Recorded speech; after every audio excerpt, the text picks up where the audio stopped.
Today I'll be reviewing these earrings that I got from the brand Barzel. They do come in a little pouch like this. This is included, so this is very great if you're going to be giving these as a gift option. So I do like that the little bag is included. I'm going to go ahead and unbox these, take them out of the little package, and just show you exactly what they look like.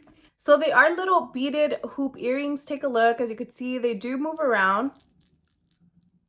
They are like gold, rose gold, and like silver, the colors for the little beads. They do like this. They are like this, so they don't hook all the way, kind of like a C shape. This is what the little hook on the back looks like. Let's go ahead and try them out. Like from afar, you can't tell that they're halfway, but if you take a look back here, they are not all the way, but this is what they look like. Super easy to put on, very lightweight. Don't feel heavy at all on my ears. A lot of the times hoop earrings do tend to be a little bit heavier, but not these.